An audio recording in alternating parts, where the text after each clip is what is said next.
Naku, ikaw naman kasi Janjan. Kung ano-ano pinagsasasabi mo, marites ka rin kasi.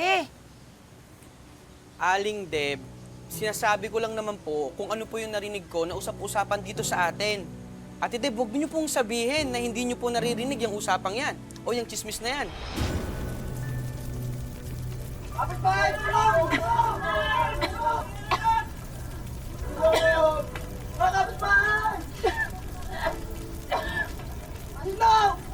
Sunog! Rod! Gising, Rod! Rod, may nasusunog! Rod! Rod, may nasusunog!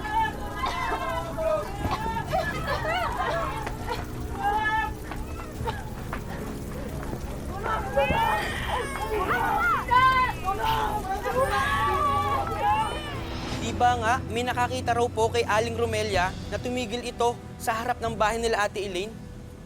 Nabunggu pa nga raw niya si Monica eh.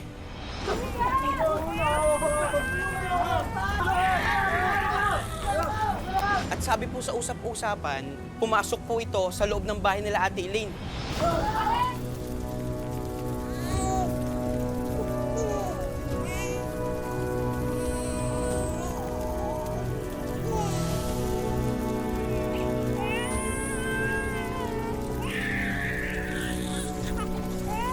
At pagkalabas, may dala-dala na pong bata.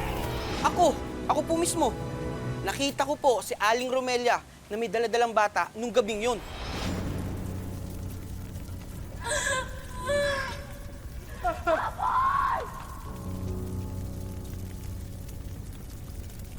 Pero alam naman natin na dati pang maraming inaalaga ang bata si Romelia noon pa.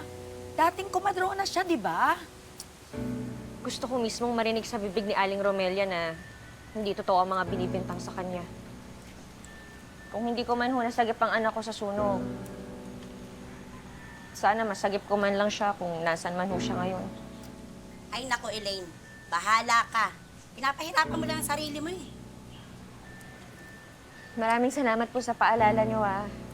Pero, anak ko ho to eh. Kailangan ko lang ho talaga malaman.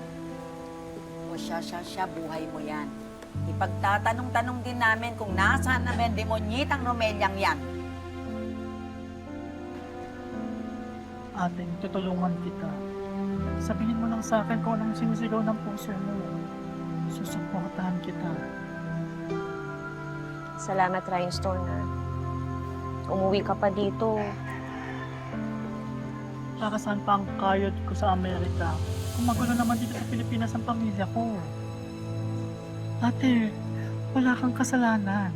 Oo, iniwan natin sila. Baka magtrabaho, yun ang sakripisyo natin.